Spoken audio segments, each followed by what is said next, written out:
오늘 나의 모습은 어제의 상상이 맺은 결과이고 지금 나의 상상은 내일 나의 모습이다. 현재를 바꾸고 싶으면 나의 상상을 바꾸라. 우리는 상상의 자유만큼만 자유롭다. 필자는 심리치료를 전문적으로 하다 보니 대인공포증, 공황장애, 우울증, 강박신경증, 망상증 등의 각종 증상을 가진 환자들을 일상적으로 보게 된다.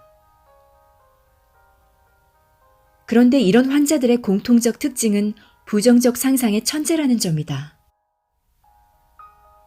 이 내담자들은 자기가 만든 상상을 너무나 생생하게 느껴서 거기에서 빠져나오지 못하고 현실이 아닌 환상을 종일 실제처럼 경험하다 보니 모든 것이 두려워져 일상생활조차 못하게 되었다. 더욱 놀라운 사실은 이들에게 정반대로 긍정적인 상상을 해보라고 하면 전혀 못하거나 하더라도 상상이 너무 희미하다는 점이다. 필자는 라이프 코칭을 하면서 여러 가지 인생 문제를 가진 사람들도 많이 만난다. 그럼 그들의 상상은 어떠했을까? 경제적으로 궁핍한 사람들은 돈이 없어서 힘든 것만 상상하고 있었다. 사업이 안 되는 사람들은 사업이 힘들어지는 것만 상상하고 있었다. 사는 재미가 없다는 사람들은 재미없고 지루한 것만 상상하고 있었다. 자주 실현당하는 사람들은 상대방이 떠나가는 것만 상상하고 있었다. 중고생 자식들 때문에 찾아온 부모들은 항상 아이들의 잘못된 점만 상상하고 있었다. 매일 다투는 부부들은 항상 상대방의 잘못된 행동과 성격만 상상하고 있었다. 이들에게도 마찬가지로 반대되는 긍정적 상황을 상상해 보라고 하면 다들 다음과 같이 대답하곤 했다. 잘 안 돼요. 아예 안 돼요. 상상하려고 하면 긴장돼요. 상상이 너무 희미해요. 이들도 심리적 문제를 겪는 사람들과 똑같이 부정적 상상에 빠진 사람들이었고, 부정적 상상에는 천재적인 능력을 발휘하고 있었지만 긍정적 상상에는 완전히 낙제점을 받은 사람들이었다. 그래서 이제 이 내용을 다음과 같이 정리해 볼 수 있다. 나의 상상은 현 상황을 반영하고 규정하고 있다. 상황이 바뀌면 상상도 바뀐다. 역으로 상상이 바뀌면 상황도 바뀐다. 따라서 의도적인 상상으로 원하는 현실을 만들어라. 상상은 가능성의 모든 문을 여는 열쇠가 된다. 어렸을 때 나는 상상의 대가였다. 아니, 어렸을 때에는 우리 모두가 상상의 대가였다. 우리의 상상에는 어떤 한계도 없었다. 나는 라면 박스로 날개를 만들어 담벼락에서 뛰어내리면서 날아가는 상상을 하고 실제로 뛰어내리기도 했다. 나는 로봇 왕국의 천재 과학자이기도 했고 슈퍼맨이 되어 초능력을 발휘하기도 했고 이소룡과 같은 무술의 달인이 되기도 했다. 이러한 상상의 세계에서 나는, 아니 우리는 얼마나 행복했던가. 얼마나 무한한 능력을 발휘했던가.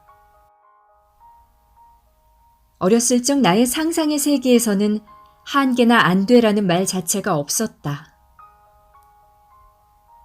그러던 어느 날 슬프게도 나의 가능성에 조금씩 이런 벽글씨가 적히기 시작했다. 꿈깨. 네 분수를 알아라. 꿈이 밥 먹여주냐? 정신 차려. 꿈은 꿈이고 현실은 현실이야. 그러자 우리들 대부분은 이런 말들을 무심코 받아들여서 우리의 가능성에 가장 크게 붉은 글씨로 벽글씨를 새겨넣기 시작했다. 이제 상상력이 사라진 우리는 너무나 초라한 존재가 되었고 너무나 슬픈 존재가 되었다. 왜? 상상은 가능성의 모든 문을 여는 만능 열쇠이기 때문이다. 이제 녹슨 상상을 꺼내어 다시 기름칠을 하고 잘 활용하도록 하자. 이제부터 의도적인 상상을 통해 우리는 우리가 원하는 세계로 갈 수 있게 될 것이다. 먼저 다음의 지시에 따라 하나씩 상상해보라. 아주 신선하지만 너무나 쉬워 보이는 귤 하나를 상상하라. 그것을 손에 놓아보라. 살살 만져보고 쓰다듬어라. 느낌이 어떤가? 말랑말랑한가? 표면의 우들투들함도 느껴지는가? 무게감은 어떤가? 잠시 귤의 감촉을 좀 더 느껴보라. 이제 귤의 색은 어떤가? 그냥 노란색인가? 아니면 약간의 푸른색도 도는가? 이제 이 귤을 코에 대보자. 귤의 향이 나는가? 잠시 향을 음미하라. 다시 이 귤을 절반으로 잘라보라. 잘린 귤 속에 무늬가 보이는가? 이 순간을 잠시 음미하도록 하자.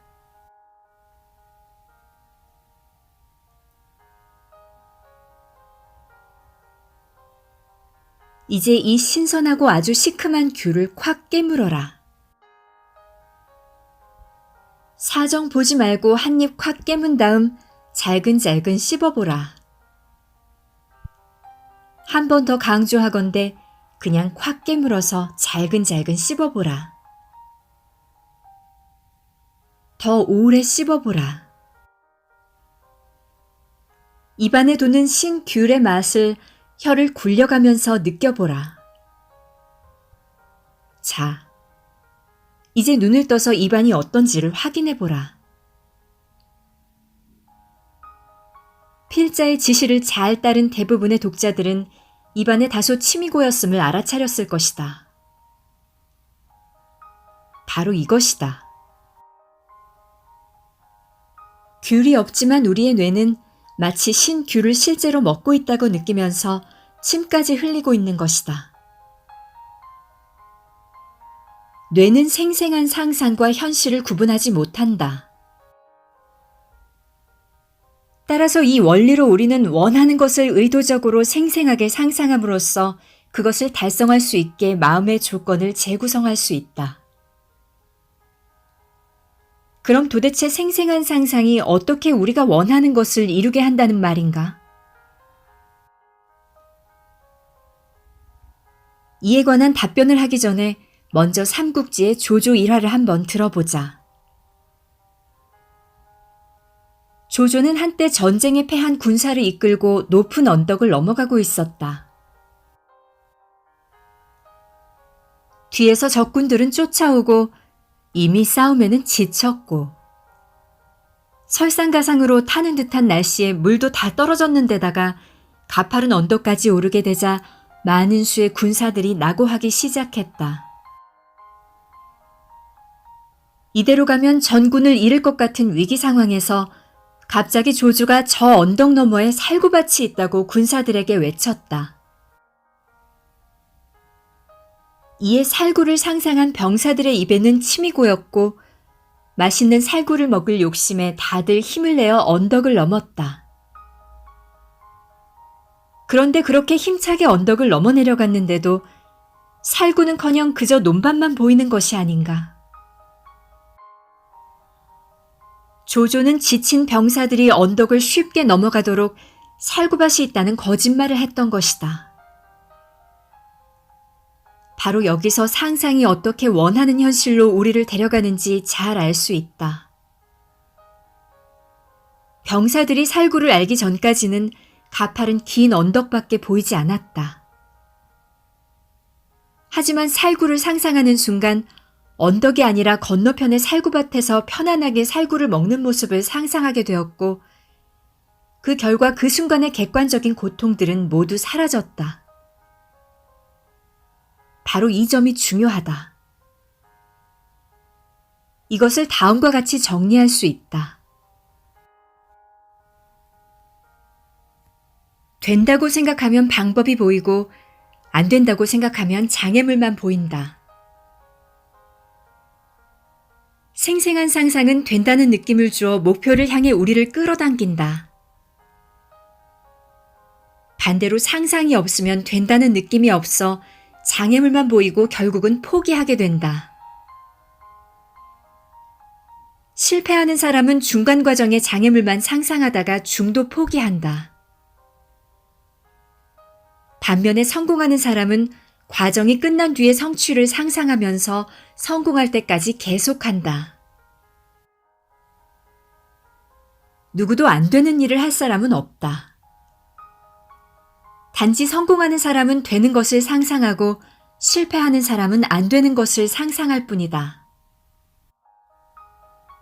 즉, 아무리 지금의 현실에서는 불가능해 보여도 생생한 상상으로 원하는 일이 마치 달성된 것처럼 느끼게 되면 우리의 눈에 장애물은 모두 사라지고 이미 목표를 누리고 있는 모습만 보여 계속 그 방향으로 전진하게 되는 것이다. 상상은 생생한 현실감을 불러일으키고 된다고 느끼게 만들어 동기를 유발시키고 행동하게 만든다. 가능성의 무제한 자유 이용권을 얻기 위해서는 세 가지를 지불해야 한다. 첫째는 확언이요, 둘째는 상상이요, 셋째는 삶의 목적이나 필요성이다. 다시 말해서 우리가 하는 확언에는 상상이 있고 삶의 목적이나 필요성이 담겨 있어야 한다. 확언, 상상, 삶의 목적이나 필요는 꿈을 실현시키는 세 가지 요소다. 그럼 구체적으로 삶의 목적성과 필요성에 관해 알아보자. 빚에 허덕이는 사람이 나에게 돈이 술술 들어온다고 확언하고, 아픈 사람이 나는 건강하고 활력이 넘친다고 확언하고, 실업자가 나는 일정한 수입이 있는 일자리를 얻는다고 확언한다면 바로 삶의 필요에 맞는 확언을 하고 있는 것이다. 이렇게 내 삶의 필요에 맞는 확언과 상상은 나를 편안하고 즐겁게 만든다. 이와 달리 어떤 사람이 그저 나는 행복하다라고 계속 반복해서 확언을 한다면 정말 계속 행복해질까? 아마도 상당수는 확언을 하면 할수록 더 지루해지고 흥미를 잃게 될 가능성이 크다. 왜일까? 사실 행복은 내 삶의 꿈과 목적을 실현해 나가는 과정에서 저절로 얻게 되는 것이지 이것 자체가 삶의 목적이 되지는 않기 때문이다. 이것을 하게 되면 좋지 않을까? 하는 확언은 열정과 동기유발과 상상이 결핍되어서 사실상 별 효과를 내지 못하게 된다. 따라서 내가 하는 확언이 진정 효과를 내기 위해서는 내가 확언이라는 화살로 겨냥하는 관역, 즉 삶의 목적이 아주 명확해야 하고 내 온몸을 끌어당길 만한 매력이 있어야 한다. 확언은 화살이고 삶의 목적은 관역이다. 관역 없는 화살은 갈 곳이 없다. 그렇다면 삶의 목적을 어떻게 찾을 것인가? 상당수의 사람들이 삶의 목적과 상상을 잊고 살아와서 이런 질문 자체가 당혹스러울 수도 있다. 하지만 걱정하지 않아도 된다. 시간이 좀 걸리더라도 다음 질문을 곰곰이 되새기면서 답을 만들다 보면 어느새 잊고 살았던 삶의 꿈과 목적이 떠오르게 될 것이다. 당신이 어렸을 때 가졌지만 포기했던 소중한 꿈이 있다면 무엇인가? 당신은 어떤 사람이 되고 싶은가? 당신이 아직 해보지는 않았지만 여전히 하고 싶은 것이 있다면 무엇인가?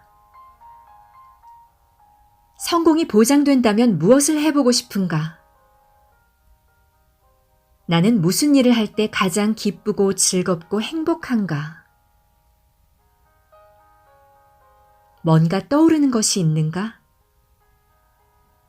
아직 희미하거나 안 떠올라도 좋다. 그저 틈틈이 이 질문들을 던져보라. 우리의 마음은 질문에 반드시 답하게 되어 있다. 당신이 던진 질문의 부메랑에 언젠가는 보석과 같은 답이 걸려 돌아올 것이다. 서두르지 말고 그저 이 과정 자체를 즐기되 틈틈이 질문을 하는 것을 잊지만 말라. 이상의 질문으로 인생의 목적이나 꿈을 찾았다고 바로 이것들이 실현되는 것은 아니다. 예를 들면 다음과 같은 것들이 삶의 목적으로 나왔다고 하자. 수천억 원의 재산을 만들어 환경운동을 하는 사업가, 베스트셀러 1위 작가, 암이나 난치병을 잘 치료하는 탁월한 한의사, 한국 최고의 동기유발 명강사, 모든 사람에게 영감을 불러일으키는 라이프 코치, 인간과 생명의 온전함을 일깨워 세상을 바꾸는 사상가. 나를 흥분시키고 고양시키기는 하지만 현재 나의 모습과는 너무 거리가 멀어서 현실감이 떨어질 가능성이 크다. 그래서 이런 것들을 실현시킬 현실 전략을 확언으로 만들어 우선 가능한 것부터 달성해 나가야 한다. 예를 들어 수천억 원의 재산으로 환경운동을 하는 사업가가 되려는 목적이 있는 사람은 먼저 현재의 소득 수준을 높여나가는 확언부터 하는 것이 좋을 것이다. 그의 현재 월소득이 1,000만 원 정도라면 나는 매달 2,000만 원을 번다. 라고 확언하는 것으로 시작하여 점차 목표를 올려나가면 된다.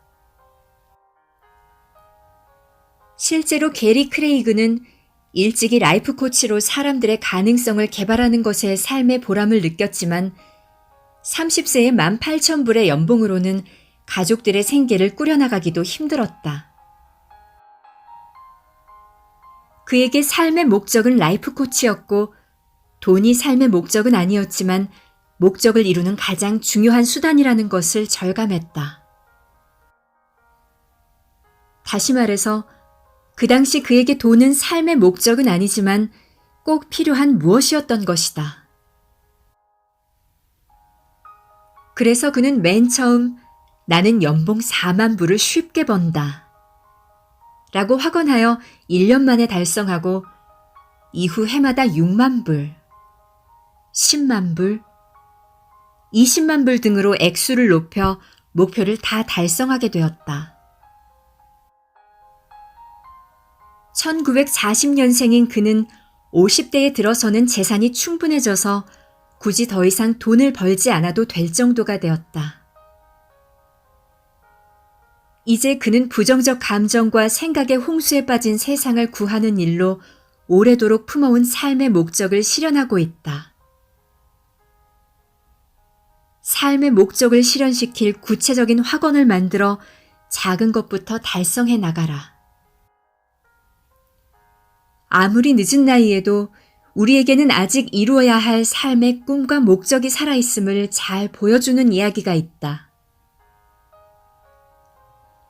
나는 게리 크레이그의 장모님의 이야기를 떠올릴 때마다 어느새 가슴이 뭉클해지고 아직 젊은 나의 가슴에서 새로운 삶의 꿈이 솟아오르는 것을 느낀다.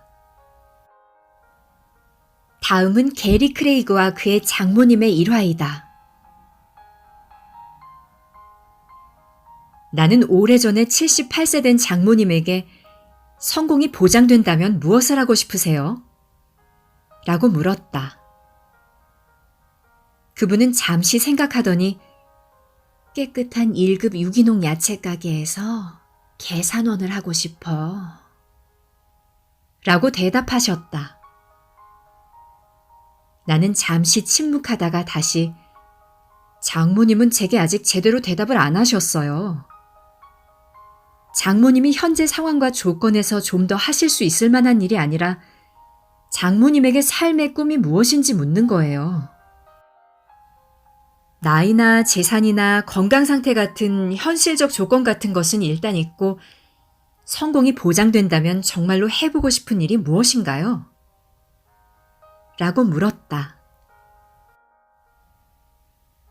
그러자 장모님이 바로 허리를 펴시고 주름진 눈에 오랫동안 잃었던 빛이 되살아나면서 나는 가수가 되고 싶어 하고 말씀하셨다.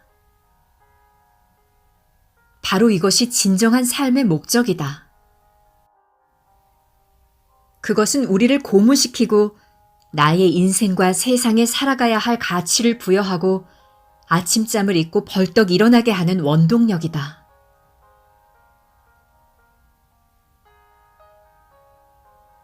우리가 꿈이나 사명이나 삶의 목적을 갖게 되면 의도적으로 상상이나 확언을 할 필요가 없다. 이런 것들은 자연스럽고 생생하게 일어난다.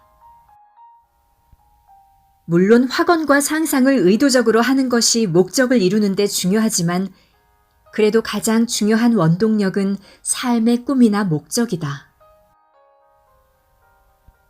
이러한 꿈이나 목적이란 아침마다 천근 같은 무게에 눈을 비비면서도 벌떡 일어서서 움직이게 만드는 그런 것이다. 우리가 꿈을 갖게 되면 매일 매 순간 하는 생각과 행동마다 꿈이 깃든다.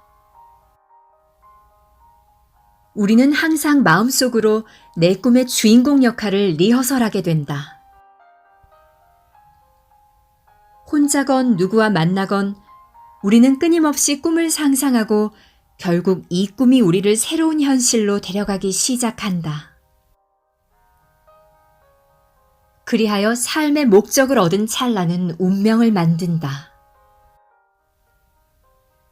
된다고 생각하면 방법이 보이고 안 된다고 생각하면 장애물만 보인다. 원하는 것이 무엇이든 그것을 할 수 있는 방법은 항상 존재한다. 다만 아직 우리의 의식 바깥에 머물고 있을 뿐이다. 이제 안테나가 당신에게 방법을 찾아주게 하라. 앞서 확언 만드는 공식에서 확언이 실현되는 방법에 관해서는 신경 쓰지 말라고 했는데 그 이유에 관해 알아보기로 하자.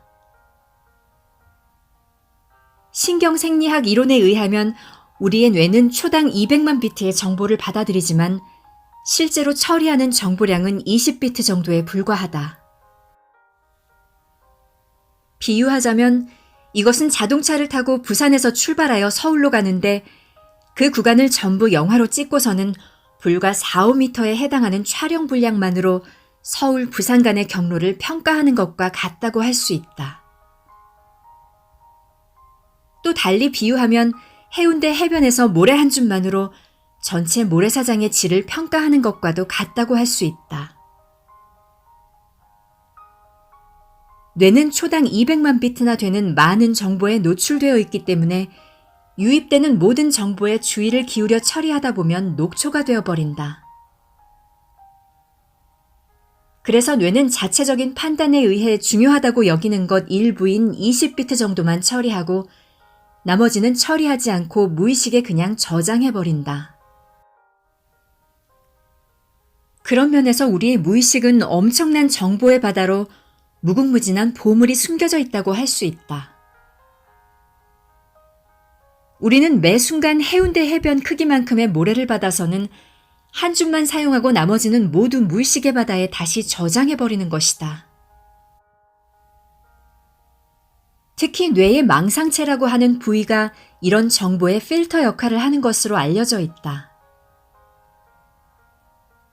이런 망상체의 정보 필터는 비유적으로 안테나라고 할 수 있다. 이 안테나는 이 순간에 우리에게 중요하다고 판단되는 것들만을 포착한다. 따라서 현재에 의미 없다고 판단되는 정보는 모두 무의식으로 직행해버리는 것이다. 이런 면에서 망각이란 사라진 기억이 아니라 의식화되지 않고 무의식화된 기억이라고 할 수도 있다. 요즘 많은 나라에서 지상의 광물이나 석유 등의 자원이 모두 고갈되어 해양과 해저에서 자원을 개발하고 있는데 우리의 뇌가 바로 이보다 몇천 배 이상의 엄청난 가치가 있는 자원의 보고라 할 수 있다. 지금 우리의 뇌, 즉 우리의 무의식에는 무한히 사용할 수 있는 아이디어와 잠재력이 숨겨져 있다. 그럼 이 보물을 캐는 탐사선이나 시추선은 없는가? 다행히도 확언과 안테나가 바로 그 역할을 한다. 안테나는 조물주가 물려준 선물로 우리는 항상 이것을 사용하면서도 당연하게 여기고 잊어버리고 산다. 게다가 우리는 안테나가 가진 엄청난 힘도 망각하고 살아가고 있다. 우리가 확언을 하게 되면 마음속에 우리가 원하는 상이 분명히 그려지고 이것이 안테나로 작용하게 된다. 예를 들어 당신이 새로운 집, 직장, 애인, 몸매를 간절히 원하고 있는데 어느 날 문득 잡지나 신문이나 텔레비전에서 이와 관련된 것들이 눈에 확 들어오지 않던가? 바로 이렇게 눈에 확 들어오는 것들이 포착된 정보들이며 나머지는 무의식으로 새어나가는 정보들이다. 이렇게 확언을 통해 안테나를 작동시키면 전에는 몰랐던 새로운 정보들이 당신의 눈에 확 들어올 것이다. 이제 여기서 안테나에 관해 다시 정리하면 다음과 같다. 우리는 현실에서 수많은 정보에 노출되어 있다. 무의식은 모든 정보의 저장고다. 따라서 언제 어디서든 우리가 원하는 것을 할 수 있는 방법은 항상 존재한다. 의식의 안테나는 모든 정보를 거른다. 현재 우리의 의식은 원하는 것에 주파수를 맞추고 있지 않다. 확언과 상상으로 원하는 것에 주파수를 맞춘다. 안테나가 무의식의 기억이나 매 순간 유입되는 정보에서 원하는 것을 할 수 있는 방법을 포착한다.